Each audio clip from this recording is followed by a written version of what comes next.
என்னுடைய கஜானா கதவு உங்களுக்காக திறந்திருக்கிறது. நீ எதிர்பார்த்த விஷயம்தான் இப்போது வந்திருக்கிறது. நீ எதை எதிர்பார்த்து காத்திருந்தாயோ, எந்த செய்தி வந்தால் என்னுடைய மனம் நன்றாக இருக்கும், எனக்கு ஒரு புத்துணர்ச்சி கிடைக்கும், என் வாழ்வில் ஒரு நம்பிக்கை பிறக்கும் என்று எதிர்பார்த்து காத்திருந்தாயோ, அந்த விஷயமே இப்போது வந்திருக்கிறது. உனக்கு நல்ல செய்தி சொல்ல நான் வந்திருக்கிறேன். நீ நினைத்தது எல்லாமே, நீ எதிர்பார்த்த விஷயம் நல்லபடியாக நடக்க இப்போதே இதை உடனே கேள். உனக்கு பேரின்பம் காத்திருக்கிறது. பேரின்பம் உன்னை தேடி வரப்போகிறது. இப்பொழுதே நான் சொல்வதை கேட்டால் உனக்கு எல்லையற்ற மகிழ்ச்சி கிடைத்துவிடும். அவ்வளவுதான் உன்னுடைய வாழ்க்கை முடிந்துவிட்டது என்று உன்னை சுற்றி உள்ளவர்கள் பயமுறுத்தினாலும் ஒரு முறை உன்னுடைய ஆழ் மனதை நீ கேட்டுப்பார். உன்னால் முடியும் என்ற ஒரு சிறு நம்பிக்கையை அது உனக்கு கொடுத்திருக்கும் அல்லவா? என்னுடைய கஜானா கதவு உங்களுக்காக திறந்திருக்கிறது. நீ எதிர்பார்த்த விஷயம்தான் இப்போது வந்திருக்கிறது. நீ எதை எதிர்பார்த்து காத்திருந்தாயோ, எந்த செய்தி வந்தால் என்னுடைய மனம் நன்றாக இருக்கும், எனக்கு ஒரு புத்துணர்ச்சி கிடைக்கும், என் வாழ்வில் ஒரு நம்பிக்கை பிறக்கும் என்று எதிர்பார்த்து காத்திருந்தாயோ, அந்த விஷயமே இப்போது வந்திருக்கிறது. உனக்கு நல்ல செய்தி சொல்ல நான் வந்திருக்கிறேன். நீ நினைத்தது எல்லாமே, நீ எதிர்பார்த்த விஷயம் நல்லபடியாக நடக்க இப்போதே இதை உடனே கேள். உனக்கு பேரின்பம் காத்திருக்கிறது. பேரின்பம் உன்னை தேடி வரப்போகிறது. இப்பொழுதே நான் சொல்வதை கேட்டால் உனக்கு எல்லையற்ற மகிழ்ச்சி கிடைத்துவிடும். அவ்வளவுதான் உன்னுடைய வாழ்க்கை முடிந்துவிட்டது என்று உன்னை சுற்றி உள்ளவர்கள் பயமுறுத்தினாலும் ஒரு முறை உன்னுடைய ஆழ் மனதை நீ கேட்டுப்பார். உன்னால் முடியும் என்ற ஒரு சிறு நம்பிக்கையை அது உனக்கு கொடுத்திருக்கும் அல்லவா? அப்படி அது உனக்கு கொடுத்தால் போதும், உன்னால் நிச்சயமாகவே மீண்டு வர முடியும். எப்பேற்பட்ட கவலை வந்தாலும் தட்டிவிட்டு நீ போய்கொண்டே இரு. அதை நீ பத்திரப்படுத்தி வைத்துக் கொள்ளாதே. எதையும் தட்டிவிட்டால்தான் அது உனக்கு நல்லது. உன்னுடைய கவலைகளை தூரத்திலேயே வைத்துக்கொள், அருகில் நீ வைத்துக் கொள்ளாதே. எப்பேற்பட்ட கவலையிலிருந்தும் உன்னால் நிச்சயம் மீண்டு வர முடியும். இன்பத்தை மட்டும் உன் அருகில் வைத்துக்கொண்டு உன் துன்பத்தை தூரமாகவே வைத்து பார்க்க பழகிக்கொள். உன்னுடைய மனதில் இதுவரை மற்றவரின் ஆதிக்கம் அதிகமாகவே இருந்தது அல்லவா? இனி உன்னுடைய ஆதிக்கம் ஆரம்பமாக போகிறது. உன்னுடைய வாழ்க்கை மேலே கொண்டு வர ஒரு சிறு துரும்பாக ஏதோ ஒரு வகையில் கிடைக்கும் உதவியோ, துணையோ, பணமோ, ஆறுதலோ, நம்பிக்கை வார்த்தைகளோ உன்னை அது நிச்சயம் மேலே கொண்டு வரப்போகிறது. இதில் நான் சொன்ன ஏதாவது ஒரு உதவி உனக்கு நிச்சயம் கிடைக்கும். அது எப்படி வேண்டுமானாலும் இருக்கலாம். தனி ஒருவனாக இருந்தாலும் தன்னம்பிக்கை கொண்டு நீ ஜெயித்து வரப்போகிறாய். இது நிச்சயம் சாத்தியமாகும். இனிதான் உன்னுடைய வாழ்க்கை மேலோங்க போகிறது. உன் வாழ்க்கை முடிந்து விட்டது என்று யார் சொன்னாலும் அதை காதில் வாங்கி கொள்ளாதே. தட்டிவிட்டு கொண்டு போய்கொண்டே இரு. உனக்கு அங்கு வெற்றி இலக்கு காத்து கொண்டிருக்கிறது. நல்ல வாழ்க்கை நிறைந்திருக்கிறது. அதை வேண்டாம் என்று சொல்லிவிட்டு இவர்களிடம் வந்து சேர்ந்து கொள்ளாதே. உன் அப்பா சொல்வது உன்னுடைய நன்மைக்காக. யார் பயமுறுத்தினாலும் அதை கண்டு கொள்ளாதே. உன்னுடைய ஆதிக்கம் தலை தூங்கப் போகிறது. யாராவது வந்து ஒரு சிறு துரும்பாக உனக்கு உதவி செய்வார்கள். அது எப்பேற்பட்ட உதவியாக இருந்தாலும் அந்த உதவியை நீ ஏற்றுக்கொள். அவர்களை நீ உதாசீனம் செய்து விடாதே. எல்லாம் சரியாக போய்கொண்டிருக்கிறது. வெற்றி பெறுவதற்கான வாய்ப்புகள் நிறையவே வந்து கொண்டிருக்கிறது. அதற்கான முழுமையான காலகட்டத்தில் தான் இப்போது நீ இருந்து கொண்டிருக்கின்றாய். இந்த காலகட்டம் உனக்கானது. உன் வாழ்க்கை மேலோங்க போகிறது. அதற்கான ஏற்பாடுகளை எல்லாம் நான் செய்துவிட்டேன். உன்னுடைய வாழ்க்கையில் அதை நான் கொண்டு வரப்போகிறேன். எப்போதும் நீ தயாராகவே இரு. அது எந்த நொடி வேண்டுமானாலும் உன் வாழ்க்கையில் வந்து விடலாம். அப்பா சொல்வது உண்மையாகவே நடக்கும். உன்னுடைய வாழ்க்கையில் உன் நேர்மறை எண்ணமும் உன் மீது அன்பு வைத்தவர்களும் உனக்காக செய்கின்ற பிரார்த்தனைகள் நிறையவே இருக்கின்றன.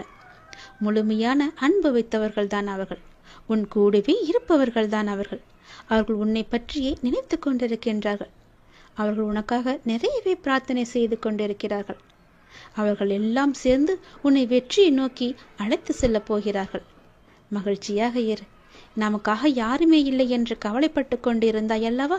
உன்னுடைய அன்பான உறவு, உன்னை சுற்றியுள்ள அன்பான உறவுகள் எல்லாம் உனக்காகவே இருக்கின்றன. பொய் உறவை நம்பி உண்மையான அன்பை நீ தொலைத்து விடாதே. உன்னை வெற்றி பெறுவதற்கான காலகட்டம் இது. யாரையும் எளிதில் நம்பவும் கூடாது, யாரையும் எளிதில் நம்பாமல் இருக்கவும் கூடாது. நீதான் அறிந்து புரிந்து நடந்து கொள்ள வேண்டும். உன் அப்பாவின் உண்மையான அன்பை நீ புரிந்து கொண்டாய் அல்லவா? அது போலவே மற்றவர்கள் அன்பையும் புரிந்து கொள். சிலர் உன்னிடம் முகமூடி போட்டுக்கொண்டு பழகலாம். அந்த முகமூடியை நீ யார் என்று தெரிந்து கொண்டு நீ உண்மையான அன்பு வைக்க வேண்டுமா என்று யோசித்து பிறகு நீ செய். என் பிள்ளையான உனக்கு தேவையானதை என்னிடம் மட்டுமே நீ கேள். அதை உன்னிடம் நான் கொண்டு வந்து சேர்ப்பேன். எங்கும் எப்போதும் எவரிடமும் நீ கெஞ்சக்கூடாது. உன்னை கெஞ்சும்படி நான் வைக்கவும் மாட்டேன். உன் தேவைக்காக எல்லாவற்றையுமே நான் செய்து தருகிறேன். உன்னுடைய வாழ்க்கையில் தேவை என்பது இல்லாத அளவுக்கு பல நல்லதுகளை நான் கொண்டு வந்து சேர்க்கிறேன். நீ என்னுடைய குழந்தையாகிவிட்டாய். என்னை நீ முழுமையாக நம்பிவிட்டாய். அப்படி இருக்கும்போது நான் கைவிட்டு விடுவேனா என்ன? நீ என்னுடைய செல்லமான அன்பான உயிரான குழந்தை அல்லவா? நீ எதிர்பார்த்த விஷயம் உன் மனதில் அவ்வப்போது ஏதோ ஒரு நறுடலை ஏற்படுத்தி கொண்டே இருக்கிறது. நாம் எதிர்பார்த்து கொண்டிருக்கும் விஷயம் எனக்கு நல்லபடியாக நடக்குமா, நடக்காதா, யாராவது வந்து அதை இடைஞ்சல் பண்ணுவார்களா என்று உனக்குள்ளே ஒரு பெரிய குழப்பம் நடந்து கொண்டே இருக்கிறது. அந்த குழப்பத்தை எல்லாம் தீர்ப்பதற்காகத்தான் நான் வந்திருக்கின்றேன். நிச்சயம் நடக்கும். உன் வாழ்க்கையில் நீ எதிர்பார்த்தது போலவே உன் வாழ்க்கை நல்லபடியாக அமையும். உனக்கு பேரின்பம் காத்து கொண்டிருக்கிறது என்று சொன்னேன் அல்லவா? அது இன்னும் 2 நாட்கள் தான். 2 நாட்களில் அந்த பேரின்பத்திற்கான முதல் அறிகுறி உன்னை வந்து சேரும். இதை நீ உடனே கேட்டு நான் சொல்வது போலவே செய். இதை பற்றியும் நீ சிந்திக்காதே. ஏனென்றால் நீ என்னை உன்னுடைய அண்ணனாகவோ தந்தையாகவோ தோழனாகவோ பல உறவுகளாகவோ ஒரு நல்ல குருவாக நினைத்து கொண்டிருக்கின்றாய் அல்லவா? முன் ஜென்மத்தில் நீ என் மீது கொண்டிருந்த பாசமும் பக்தியும் தான் உன்னை இப்போதும் என்னுடைய உறவாய் நினைக்க வைக்கின்றது. நம்முடைய பந்தம் இன்றோ நேற்றோ வந்ததல்ல. அது காலம் காலமாக வந்தது. அது உனக்கு தெரியாது. இது எனக்கு மட்டுமே தெரிந்த உண்மையான ஒரு ரகசியம். அதை இப்போது நான் சொல்கிறேன். நீ எப்போது என்னை பார்க்க வந்தாய்? இந்த ஜென்மத்தில் என்று நினைக்கிறாயா? கிடையாது. நம்முடைய பந்தமானது ஜென்மம் ஜென்மமாக பல 100 வருடங்களாக உனக்கும் எனக்கும் இன்பம் துன்பம் என எல்லாவற்றிலுமே பங்கு இருக்கின்றது. ஏனென்றால் நீயும் நானும் ஒன்று. நம்முடைய பந்தமானது இன்றோ நேற்றோ உருவானது அல்ல. அது எனக்கு தெரிந்த ரகசியம். இது உனக்கு அறியாது. நீ எப்போது புதிதாக பூத்த மலராக இருக்கின்றாய். நானோ பழைய மலர். அதனால்தான் எல்லாமே எனக்கு தெரிகிறது. நீ என்னை எப்படி பார்த்தாலும் அப்படியே நான் உனக்கு தெரிவேன். என் மீது கொண்டிருந்த பாசமும் பக்தியும் உன்னை எப்போதும் என்னுடன் இணைத்து வைத்து கொண்டே இருக்கும். நீ எந்த உறவாக என நினைத்தாலும் அந்த உறவாக நான் உனக்கு தேவையானவற்றை எல்லாமே நிச்சயம் செய்து தருவேன். ஆனால் அதே நேரம் அந்த உறவுக்குள்ள கண்டிப்பும் நான் நிச்சயம் செய்வேன். நீ ஒரு தவறு செய்தால் அது நிச்சயம் நான் எதிர்த்து கேட்பேன். உன்னை தண்டிப்பேன். அது எல்லாம் உன்னுடைய நன்மைக்காக மட்டுமே. எனக்கு உன் மீது நிறையவே உரிமை இருக்கிறது. அண்ணனாகவோ அப்பாவாகவோ உன்னை நல்ல வழிப்படுத்துவேன். உனக்கு நெருப்பு வளையமாக நான் பாதுகாத்து கொண்டிருப்பேன் உன்னை சுற்றி. சில நேரம் அந்த நெருப்பின் வெம்மை உன்னை சுடும், ஆனால் உன்னை தாக்காது. சுடுகிறதே என்று அன்று தாண்டி வெளியில் நீ போகிவிடாதே. நெருப்பினால் உள்ளே வர முடியாத பல எதிர்மறைகள் எல்லாம் நீ வெளியே சென்றால் உன்னை நிச்சயம் தாக்கிவிடும். என்னுடைய பாதுகாப்பு வளையத்திற்குள்ளேயே நீ எப்போதும் இருக்க வேண்டும். சில துன்பங்கள் உன்னை பிடிக்கலாம் என்று பார்த்து கொண்டிருக்கிறது. அதனால் என் பாதுகாப்பு வளையத்தை விட்டு எங்கும் நீ வெளியே போகிவிடாதே. பொறுத்திரு. உனக்கான நல்ல காலம்தான் இது. நான் எல்லாவற்றையுமே சரி செய்கிறேன். உனக்கு துணையாக நான் இருக்கின்றேன். எப்போதுமே எங்குமே நான் இருப்பேன். யாருமின்றி தனியாய் நிற்கதியாய் நிற்கிறேன் என்று கலங்கிக் கொண்டிருக்கின்றாய் அல்லவா? அந்த கலக்கமெல்லாம் இனி உனக்கு வேண்டாம். உனக்கு பூர்வ ஜென்ம புண்ணியம் நிறையவே இருக்கிறது. நிறைய பாக்கியங்கள் இருக்கிறது. அதனால்தான் நான் உன்னை என் பிள்ளையாக தேர்ந்தெடுத்திருக்கிறேன். இந்த ஜென்மத்தில் நீயும் என்னை ஒரு நல்ல குருவாக, கடவுளாக, அண்ணனாக, ஒரு சாமியாக எப்படி வேண்டுமானாலும் என்னை ஏற்று அதன் வழியே நீ நடத்தி கொண்டிருக்கின்றாய் அல்லவா? அதனால் உனக்கு எந்த தீங்கும் ஏற்படாது. தனியாக நிற்கவில்லை, உனக்கு துணையாக நான் இருக்கின்றேன். நான் உனக்கு எப்போதுமே துணை இருந்து கொண்டே இருப்பேன். என்னுடைய துணையானது உன்னுடைய வாழ்க்கை முழுவதுமே இருக்கும். பயப்படாதே, எல்லாம் நல்லதாகவே நடக்கும். உனக்கு தேவையானதை நானே செய்து தருகிறேன். நீ எங்கு எப்போது போனாலும் நான் உன் கூடவே வந்து கொண்டே இருப்பேன். உன்னுடைய வாழ்க்கை இனி களை கட்டப் போகிறது. உன்னுடைய வாழ்க்கையானது மேன்மை பெறப் போகிறது. எல்லாம் சரியாக சென்று கொண்டிருக்கிறது. வெற்றி பெறுவதற்கான வாய்ப்புகள் எல்லாம் உடைய நிறவில் உன் கையில் வந்து கிடைக்கும். அந்த வாய்ப்பை நீ தவற விட்டு விடாதே. உன் வெற்றியை நோக்கி நீ அழைத்து செல்ல நானே வருவேன். கைப்பிடித்து தூக்கிவிட நான் வருவேன். பயமின்றி மகிழ்ச்சியாக இரு. எல்லாவற்றையும் உன் அப்பா நான் பார்த்து கொள்கிறேன். எல்லாம் உனக்கு நல்லதே நடக்கும்.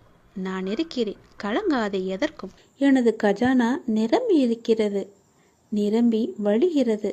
வாருங்கள், வண்டி பாரங்களில் இச்செல்வத்தையெல்லாம் எடுத்துச் செல்லுங்கள். சத்தியவதியான தாயாரின் ஆசிர்வதிக்கப்பட்ட பிள்ளைகள் இச்செல்வத்தால் தன்னை நிரப்பிக் கொள்ள வேண்டும். எனது பகவானின் லீலை, எனது கடவுளின் இயற்கையான செயல்வன்மை இவை மிகவும் நூதனமாகவே. ஆகவே இந்நேரம் மீண்டும் வராது. உடனே வந்து எடுத்துச் செல்லுங்கள். உங்களுக்கு வேண்டியதை நீங்கள் எடுத்துச் செல்லுங்கள். எல்லோருக்கும் இந்த வாய்ப்பு ஒரு முறைதான் கிடைக்கும்.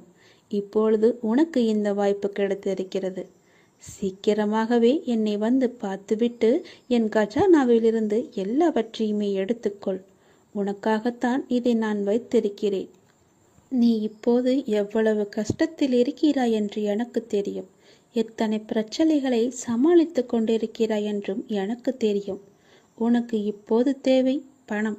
உன்னுடைய பிரச்சனைகளை முடிக்க தேவை பணம்.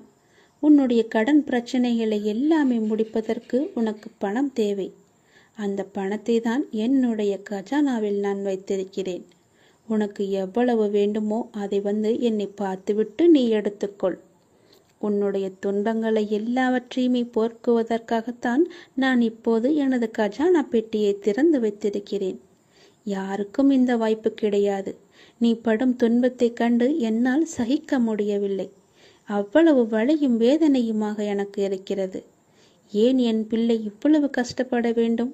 நான் வைத்துக்கொண்டு என்ன செய்ய போகிறேன்? என்னுடையது எல்லாமே என்னுடைய பிள்ளைக்கு தானே. என்னுடைய பிள்ளையின் நலன் மட்டுமே எனக்கு வேண்டும். நீ சீக்கிரமாக வா, என்னை வந்து பார். பார்த்துவிட்டு எனது கஜானாவில் இருக்கும் செல்வங்களையெல்லாம் எடுத்துக்கொண்டு செல். உன்னுடைய பிரச்சனைகளையெல்லாம் நீயே தீர்த்து கொள்வாய். எல்லாவற்றையுமே நான் உனக்கு தருகிறேன். என் ஆசீர்வாதம் முழுவதுமாக நான் உனக்கு தருகிறேன். எல்லாமே வெகு விரைவாகவே மாறப்போகிறது. உன் கஷ்டங்கள் எல்லாமே முடியப் போகிறது. உன் துன்பங்கள் எல்லாமே முடியப் போகிறது. உன் துயரங்கள் எல்லாமே விலகப் போகிறது. கடன் பிரச்சனைகள் எல்லாமே உன்னை விட்டு முழுவதுமாகவே நீங்கிவிடும். நீ என்னை வந்து பார்த்தால் மட்டுமே இது எல்லாம் நடக்கும். ஒரு முறையாவது, ஒரே ஒரு முறையாவது நீ என்னை வந்து பார்த்துவிட்டு செல். பிறகு உனக்குள் வரும் மாற்றத்தை நீயே உணர்வாய். உன் வாழ்வு எப்படி ஜொலிக்கப் போகிறது என்று பார். எது என் கோபுரத்தின் மீது சத்தியம். நீ நன்றாக இருப்பாய். வந்து உனக்கு வேண்டியதை எடுத்துக்கொண்டு போ. சோகம் என்னும் பறவை உங்கள் தலைக்கு மேல் பறப்பதை தடுக்க முடியாது. ஆனால் தலைக்கு மேல் கூடு கட்டுவதை தவிர்க்கலாம் தானே? யாரும் உன்னை குறை கூறினால் அது உண்மையாயின் திரித்துக்கொள். பொய்யாயின் அதை நகைத்துவிடு. வீழ்வது வெட்கமல்ல, ஆனால் வீழ்ந்து கிடப்பதுதான் வெட்கம். புரிகிறதா? வீழ்ந்து கிடப்பதுதான் வெட்கம். வீழ்ந்தால் உடனே எழுந்துவிடு. நீ நகைத்து அவர்களுக்கு முன் நகைத்துப்பார். அவர்களே தலை தெறிக்க ஓடிவிடுவார்கள். பேருந்து பயணத்தில் நடத்துனர் கொடுக்க வேண்டிய மீது சில்லறைக்காக முழு பயணத்தையும் நாம் ரசிக்க மறக்கிறோம். அப்படிதான் வாழ்க்கையிலும் சில சில்லறை பிரச்சனைக்காக முழு வாழ்க்கையுமே நாம் ரசித்து வாழ மறந்து விடுகிறோம். ஆகவே விழிப்புணர்வுடன் எது வாழ்விற்கு உகந்தது, எது உகந்ததல்ல என்பதில் கவனத்துடன் இருந்தால் இலக்கை நோக்கி அடைவது மிக மிக எளிது. அனைத்திலும் பேதம் பாராது சமநிலைத்தன்மையை கொண்டிடுங்கள். மனம் அழகாக இருந்தால் காணும் காட்சிகளும் அழகாகவே இருக்கும். ஆகவே மனதில் குப்பையான கீழான எண்ணங்களை ஒருபோதும் சேர்க்காதே. மனதில் நல்ல நேர்மையான எண்ணங்களை விதையுங்கள். நல்லது நடக்கும். எப்போதும் உண்மையை பேச கற்றுக்கொள்ளுங்கள். உண்மைக்கு நிகர் உண்மை மட்டும்தான். பொய் ரொம்ப நாட்கள் வாழாது, சீக்கிரமாகவே மடிந்துவிடும். ஆரம்பத்தில் சற்று சிரமமாகத்தான் இருக்கும். பழகிவிட்டால் பொய் சொல்லவே நமக்கு கூச்சமாக இருக்கும். உண்மைக்கு மிக வலிமையான சக்தி இருக்கிறது. அது சத்தியமானது, வலிமையானது. இறைவனுக்கு இறங்கி வருவார். நாம் வாழ்கின்ற வாழ்வில் அறமாகிய உண்மை இருந்தால் அந்த இறைவனை நம்மை தேடி தானாக இறங்கி வருவார். வாழ்கின்ற வாழ்வில் அறமாகிய உண்மை இருந்தால், அறமாகிய உண்மை இருந்தால் மட்டுமே இறைவன் நம்முடன் கலந்து விடுவார். ஆகவே உண்மை, நேர்மை, சத்தியத்தை எல்லாம் கடைபிடித்து வாழுங்கள். நீங்கள் வாழ்வதில் உயர்வது சென்னம். உங்கள் வாழ்வை யாராலுமே எதுவுமே செய்ய முடியாது. உண்மைக்கு அழிவே கிடையாது. அதை முதலில் தெரிந்து கொள்ளுங்கள். உண்மை சொல்லுவதால் என்ன ஆகிவிடப் போகிறது? ஒரு பொய்யை சொல்லி காலம் முழுவதும் குற்ற உணர்ச்சியுடன் இருப்பதற்கு பதிலாக ஒரு உண்மையை சொல்லி நிம்மதியாக வாழ்ந்து விடலாம். அந்த உண்மைக்கு அவ்வளவு நிம்மதியை தரும் சக்தி இருக்கிறது. அதை நீ மறந்து விடாதே. பொய்யை சொல்லி இன்று தப்பித்து விடலாம். நாளை நிச்சயமாகவே காலம் காட்டிக் கொடுக்கும். அதனால் உண்மையாகவே இருங்கள். நாக்கில் வருவது எப்போதுமே உண்மையான பேச்சாக மட்டுமே இருக்கட்டும். நான் உங்களிடம் வருகிறேன். வாழ்வில் நடக்கும் இன்பத் துன்பங்களை உள்ளது உள்ளபடி ஏற்கும் மனப்பான்மையை முழுமையாக நீ வளர்த்துக்கொள். அப்படி நீ வளர்த்து கொண்டால் நீ என் நேரமும் கவலைகளாலும் விரக்தியாலும் மூழ்கியே இருக்க மாட்டாய். அப்படி கவலைகளாலும் விரக்தியாலும் மூழ்கியே இருப்பதால் உன்னுடைய கவலைகள், அதாவது கடமைகளிலிருந்து கவனம் சிதறுகின்றது. கவலையையே நீ கண் கொண்டு பார்த்து கொண்டிருக்கிறாய். உன்னுடைய கடமையை நீ தவற விட்டு விடுகிறாய். உனக்கானது உன்னுடைய கடமை. அது நீ நிறைவேற்றியே ஆக வேண்டும். எப்பொழுதும் வீழ்ந்து கொண்டே இருக்கிறோமே என்று அருவிகளோ, காலையில் பூத்து மாலையில் வாடி விடுவோமோ என்று மலர்களோ வருந்துவதில்லை. வீழ்ந்த அருவியே அகண்ட ஆறாக நாம் வாழ்வதற்கு தேவையான வற்றாத ஜீவ நதியாக ஓடுகிறது. ஒரு நாள் மட்டுமே பூத்தாலும் அப்பூக்கள் தான் இறைவனை சென்று சேருகிறது. எனவே நான் அடிக்கடி கூறுவது இங்கு எதுவும் நிரந்தரமில்லை என்று. அதை மட்டும் நீ மனதில் வைத்துக்கொள். மறந்து விடாதே. உனக்கு எது நடந்தாலும் எல்லாமே நன்மைக்கே என்று எடுத்துக்கொள். இவ்வுலகம் நம்மை எப்படி பார்க்குமோ என்று பயப்படாதே, வருந்தாதே. அவர்களுடைய பார்வை அப்படிதான். அதையெல்லாம் நீ பெரிதாக பார்த்தால் நீ வாழ முடியாது. இங்கு உள்ளவர்களின் பார்வைக்கு விளக்கம் அளிக்க முடியாது. சிலர் உன்னை திமிர் பிடித்தவர் என்று சொல்வார்கள். கெட்ட எண்ணம் உடையவர் என்றும் சொல்வார்கள். சிலர் உன்னை அற்புதமானவர் என்றும் சொல்வார்கள். அன்பானவர் என்றும் கூறுவார்கள். யார் எதை வேண்டுமானாலும் கூறினாலும் நீ உன் வாழ்வில் நேர்மையாகவும் உண்மையாகவும் இரு. உன்னுடைய உழைப்பு என்றுமே வீணாகாது. வாழ்க்கையில் முன்னேற வேண்டுமானால் உன்னை பற்றிய மற்றவர்களின் மதிப்பீடுகளில் இருந்து உன்னை நீ மேம்படுத்த தேவையானதை மட்டுமே நீ எடுத்துக்கொள்ள வேண்டும். மற்றதையெல்லாம் காதில் வாங்காதே. உன்னுடைய கவனத்திற்கும் கொண்டு போகாதே. கவனத்தில் எடுத்துக்கொள்ளாதே. தேவையற்ற வீண் சொற்களை மனதிலிருந்து அழித்துவிடு. இப்பொழுதே, இந்த நொடியே அழித்துவிடு. அச்சொற்களை மனதில் தேக்கி வைத்து உன் வளர்ச்சிக்கு நீயே தடையாக இருக்காதே. கவலைப்படாதே. நான் இருக்கிறேன். உன்னோடு எப்போதுமே இருப்பேன். நீ நல்லதையே நினை. நேர்மையாக இரு. உண்மையாக இரு. உனக்கு நீ பயந்தவனாக இரு. கடவுளுக்கு பயந்தவனாக இரு. உன்னை நோக்கி எல்லாமே தானாக வரும்.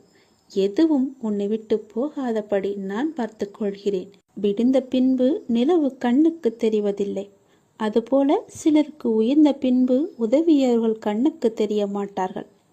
புகழை மறந்தாலும் நீங்கள் பட்ட அவமானங்களை மறக்காதீர்கள். அது இன்னொரு முறை நீங்கள் அவமானப்படாமல் இருக்க உங்களுக்கு கை கொடுக்கும். நேர்மை மிக அரிது. அது உங்களிடம் இருந்தால் இழந்து விடாமல் இருங்கள். ஆயுளின் பெருமை ஆண்டுகளில் இல்லை, நீங்கள் வாழும் முறையில்தான் இருக்கிறது. அன்பும் இனிமையும் உள்ளத்தில் இருந்தால் வாழ்வில் எங்கும் எப்போதும் எதிலும் மன நிறைவடைவீர்கள். நீங்கள் நாம் ஒருபோதும் நம்மை உணர்வதில்லை. அடுத்தவரை திருத்துவதில் மிக கவனமாக இருக்கிறோம். மிக மிக குறைவானவற்றையே மனிதர்கள் அறிந்து வைத்திருக்கிறார்கள். பெரும்பாலானவர்கள் தங்களுக்கு அதிகம் தெரியும் என்று அடம்பிடிக்கிறார்கள். இந்த உலகத்தில் மிக பெரிய பிரச்சனை என்னவென்றால், தம்மை தாமே புரிந்து கொள்வதற்காக எதையும் கேட்பதில்லை. பிறருக்கு நாம் பதில் அளிப்பதற்காகத்தான் கேட்கிறார்கள். அவர்களுக்கு என்ன பதிலை சொல்லலாம் என்று யோசிக்கிறார்கள். எந்த நாள் உங்களுக்கு உங்களுடைய மதிப்பு தெரிய வருகிறதோ அன்று முதல் பிறருடைய பாராட்டிற்கும் அவமதிப்பிற்கும் எந்த ஒரு பேதமும் தெரிவதில்லை.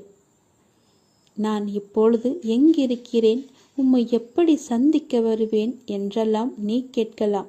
ஆனாலும் நான் உனது இதயத்தில் நின்று கொண்டிருக்கிறேன். ஆகவே பிற பொருட்களின் மீது பிரயாசை ஏதுமின்றி நான் உன்னை சந்திக்க வருவேன்.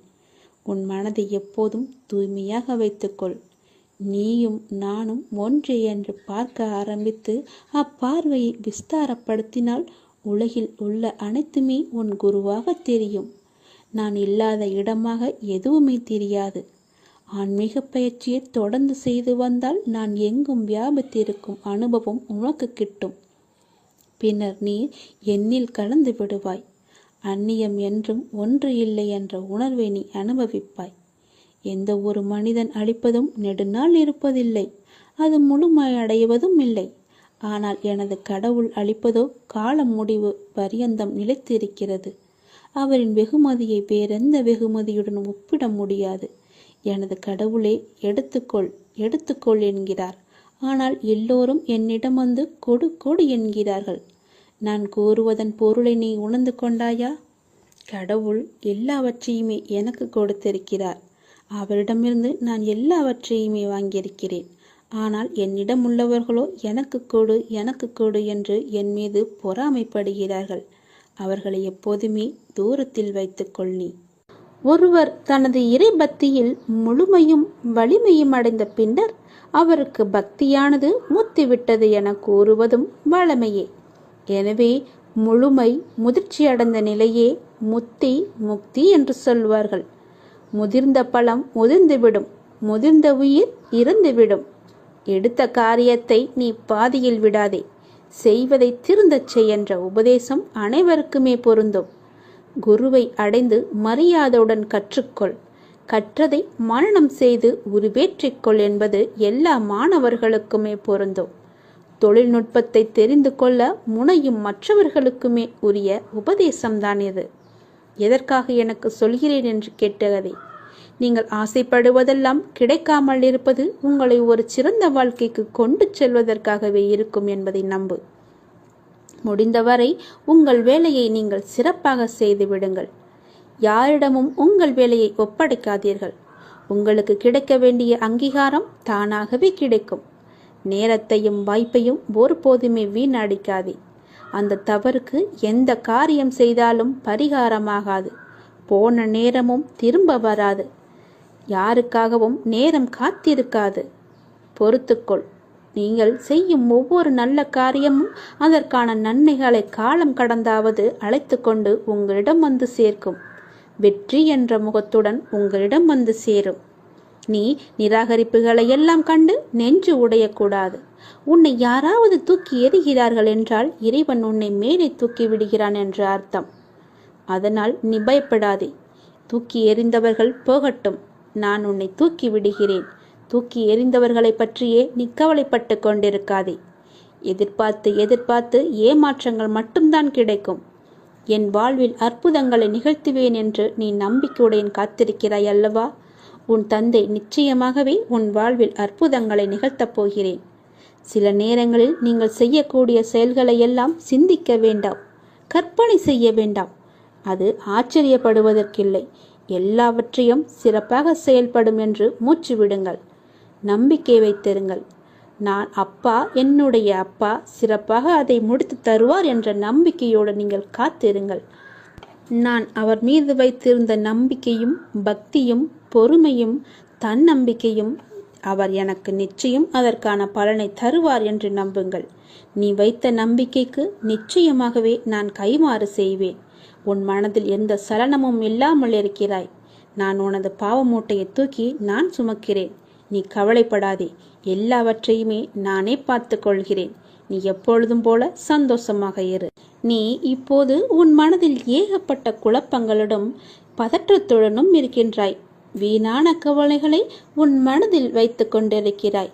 உன் மனமானது, உன் இதயமானது துடித்துடிப்புடன் காணப்படுகிறது.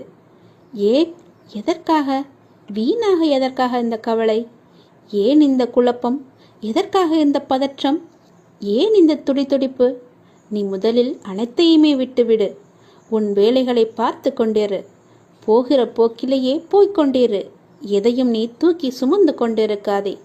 அதை முதலில் மறப்பதற்கு என்ன செய்ய வேண்டுமோ அதை செய். உன்னுடைய மனம் அதிலேயே லயித்து இல்லாமல் வேறு பக்கம் திருப்பு.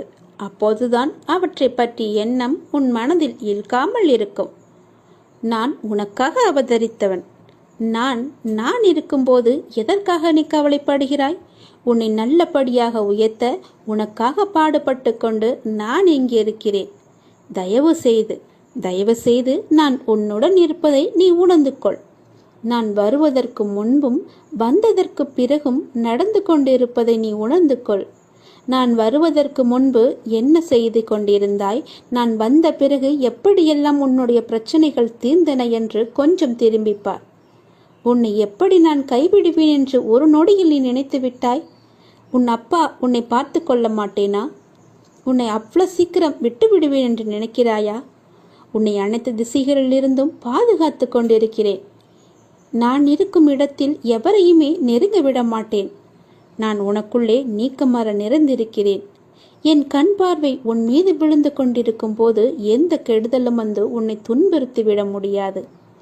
தெரிந்து கொள். எந்த துன்பமும் உன் அருகில் கூட வர பயப்படும். நான் இருக்கிறேன். நீ பயப்படாதே. உனக்கு வரும் பிரச்சனைகள் எல்லாமே சிறு சிறு வகைதான். பயப்படாதே. பெரிதாக ஒன்றையும் நான் கொடுக்க மாட்டேன்.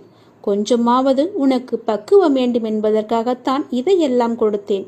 சின்ன பிரச்சனையை பெரிதாக பார்க்காதே. மனதில் போட்டு குழப்பத்தை ஏற்படுத்தாதே. உன்னை நீயே பதற்றப்பட வைக்காதே. வீணான கவலைப்பட்டு உன் உடம்பை நீ வீணடிக்காதே. உன் இதயம் சீராக துடிக்க வேண்டும். அப்பொழுதுதான் நீயும் நன்றாக இருப்பாய். எப்படி என் வேண்டுகோள்கள் அனைத்தையும் இப்படி நிறைவேறியது என விரைவிலேயே நீ ஆச்சரியப்பட போடுகிறாய். கவலைப்படாதே குழந்தையே. என் கண்ணிலிருந்து வரும் அருள் கதிரால் நீ பாதுகாக்கப்படுகிறாய். அதனால் நீ கவலையை விடு. என்னுடைய கண்ணின் ஒளி உன் மீது இருக்கிறது. என் பார்வை முழுவதுமாகவே உன் மீது மட்டும்தான் இருக்கிறது. என்னை மீறி எதுவுமே உனக்கு நடக்காது. பயப்படாமல் தைரியமாக இரு. நீ எப்பொழுதும் அமைதியாகவே இருக்கக்கூடாது.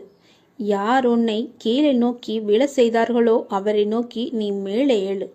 எதற்காகவும் தயங்கி போய் கூனி குறுகி நிற்காதே. உனக்கு துணையாக உன் அப்பன் ஈசன் நான் இருக்கிறேன். நீ கவலையின்றி தைரியமாக மேலே எழுந்து வா. நீ மேலே எழும்புவதற்கு என்னுடைய கையை தருகிறேன். என் கையை பிடித்து கொண்டு நீ மேலே எழுந்து வா. நீ ஒரு இடத்தில் அவமானப்படும் போது கூனி குறுகி நிற்காமல் அவதாரம் எடுத்து காட்ட வேண்டும். கீழே வீழ்கின்ற போது விஸ்வரூபமாக எழ வேண்டும். உன் மனம் புண்படுகின்ற போது எல்லாம் புன்னகை செய். அதுவே அவர்களுக்கு மிக பெரிய தண்டனையாகிவிடும். நீ அவர்களிடம் வாதாடுவதை விட்டுவிட்டு நான் அவர்கள் முன்னையில் வாழ்ந்து காட்டுவேன் என்ற சபதம் எடு. நீ அன்பிற்காக ஏங்கி தவிக்கும் ஒரு இதயத்தை எந்த நிலையிலுமே அலட்சியப்படுத்தாதே. உன்னுடைய அன்பிற்காக ஏங்கி தவிக்கும் பல பேர் இருக்கின்றனர். உன்னை உயிராய் நினைக்கும் உறவு உன்னை விட்டு போகப் போகிறது. அதனால் உன்னுடைய கோபத்தை நீ விட்டுவிடு. அலட்சியப்படுத்தாதே அவர்களை. ஏனெனில் அதனை விட இவ்வுலகில் பெரிய பாவம் எதுவுமே இல்லை. உன்னை நம்பி வந்த உறவு அது. ஒருவனிடம் தர்ம சிந்தனை இருக்கும் பொழுது அந்த தர்மமே அவன் எதிர்காலத்தை பார்த்து கொள்ளும். ஏனென்றால் ஒரு மனிதன் என்ன பிரார்த்தனை செய்தாலும், எத்தனை மந்திரங்கள் உரியேற்றினாலும், எத்தனை அபிஷேகங்கள் யாகங்கள் செய்தாலும் கூட அவனிடம் உதவும் குணம் இல்லை என்றால் இறையருளை பெற முடியாது. ஒரு மனிதன் இறையருளை பெற வேண்டுமென்றால், ஏன் இறை நம்பிக்கை இல்லாவிட்டாலும் கூட பரவாயில்லை, தர்ம குணமும் பிறருக்கு உதவும் குணமும் இருந்துவிட்டால் போதும். இவன் இறைவனை தேடி போக வேண்டியதில்லை. அந்த இறைவனை இவரை தேடி வந்து விடுவார். இவன் இல்லம் நோக்கி வந்து விடுவார். எவன் அதிக அளவு தர்மம் செய்கிறானோ அவனிடம் இறையே வந்து கையேந்தும். அந்த அளவுக்கு தானத்திற்கு அவ்வளவு ஒரு மகிமை. பக்தினி, நீ இப்போது ஏன் குழம்பி போயிருக்கிறாய்? உனக்கு என்ன வர வேண்டும்? உனக்கு ஆரோக்கியம், பொருளாதாரம், மன நிம்மதி எதுவாக இருந்தாலும் என்னிடம் கேள், நான் உனக்கு தருகிறேன். நீ யாரிடமும் போய் கையேந்த வேண்டாம். நீ கவலைப்படாதே. யாரிடமும் கையேந்தும் நிலைப்படி நான் உன்னை வைக்க மாட்டேன். உன்னுடைய எல்லா பிரச்சனைகளுமே நான் தீர்த்து விடுகிறேன். என்னை நம்பு, என்னை முழுவதுமாக நம்பு. ஒரு முறையாவது, தினமும் ஒரு முறையாவது என்னுடைய பெயரை சொல்லி என்னை கூப்பிடு. உன் குழப்பங்களுக்கு எல்லாவற்றிற்குமே நான் விடை தருகிறேன். உனக்கு என்ன வர வேண்டும் கேள், நான் உனக்கு தருகிறேன். எடுத்துக்கொள். பிறந்தோம், வாழ்ந்தோம், இறந்தோம் என்று இல்லாமல் நீங்கள் யார் என்று கண்டடையுங்கள். ஒரு தாய் குழந்தையை பெற்றெடுப்பது அந்த பிரசவ வேதனை சொல்லி மாளாது. நீங்களே உங்களை மீண்டும் பிரசவிப்பதும் அவ்வளவு வேதனையான விஷயம்தான். அதனால்தான் யாரும் அதை செய்வது இல்லை. நமக்கு எதுக்கு அந்த வலி என்று இருந்து விடுகிறார்கள். வெகு சிலரே சிலுவை சுமந்து காடு மேடெல்லாம் அலைந்து சாப்பாடு தண்ணி இல்லாமல் தங்களை தாங்களே தேடி அடைகிறார்கள். சிந்திக்க வேண்டிய ஒரு விஷயம். சிந்தித்து பாருங்கள். வாழ்க்கையை ஒரு முறை பின்னோக்கி பாருங்கள். என்ன நடந்தது இதுவரை என்று உங்களுக்கு புரியலாம், புரியாமலும் போகலாம். எங்கெல்லாம் ஒருவர் அழகை காண்கிறாரோ அது அந்த மனிதருடையதல்ல. அழகின் பின் இறைவன் இருக்கிறார் என்பதை நீங்கள் உணர வேண்டும். இறைவன் இல்லாமல் எந்த அழகும் இருக்க முடியாது. அதனால்தான் சத்தியம், சிவம், சுந்தரம் என்று சொல்லப்படுகிறது. எங்கெல்லாம் சிவபெருமான் இருக்கிறாரோ அங்கெல்லாம் அழகும் சத்தியமும் இருக்கிறது.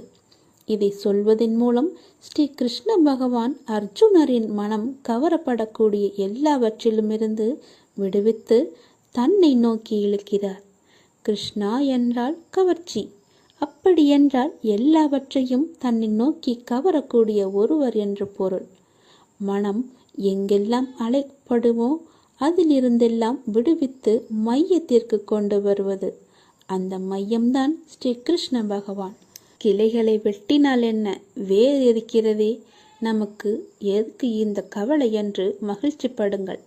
துளிர்க்கும் வகையில் துணி உடையவனே நான் தான் என்று சந்தோஷப்படுங்கள். அதைதானே நமக்கு வாழ்க்கை கற்பித்திருக்கிறது. அந்த கற்பித்த பாடத்தை நாம் ஏன் மறக்க வேண்டும்? படித்த படிப்புதான் நமக்கு வாழ்க்கை தரும். நீங்கள் துளிர்ந்து விடுங்கள். துளிர்க்கும் வரையில் நீங்கள் போராடுங்கள். கிளைகளை வெட்டுபவன் வெட்டட்டும். உங்களுக்கு வேர் இருக்கிறது. அதை பிடித்து கொண்டு மேலே எழும்பி வாருங்கள். உங்களுக்கான வாழ்வு நிச்சயம் இருக்கிறது. அதில் உங்களுக்கான வெளிச்சம் நிச்சயம் தெரியும். அதன் வழியே நீங்கள் பயணித்தால் உங்கள் வாழ்க்கை வெற்றியாகும். எல்லாமே உங்களுக்கு சாதகமாகவே மாறும். துளிர்க்கும் வரைதான் உங்களுடைய கஷ்டம். துளிர் விட்டுவிட்டால் உங்களை யாரும் எதுவுமே செய்ய முடியாது. வெட்டியவன் அன்றே போய்விடுவான். நீ துளிர்க்க மாட்டாய் என்ற நம்பிக்கையோடு. நீ என் மீது நம்பிக்கை வைத்திருப்பதால் நீ மீண்டும் துளிர் விடுவாய். வெற்றி உனக்குத்தான். தைரியமாக வா. எனது கஜானா நிரம்பி இருக்கிறது, நிரம்பி வழிகிறது. வாருங்கள். வண்டி பாரங்களில் இச்செல்வத்தையெல்லாம் எடுத்துச் செல்லுங்கள். சத்தியவதியான தாயாரின் ஆசிர்வதிக்கப்பட்ட பிள்ளைகள் இச்செல்வத்தால் தன்னை நிரப்பிக் கொள்ள வேண்டும்.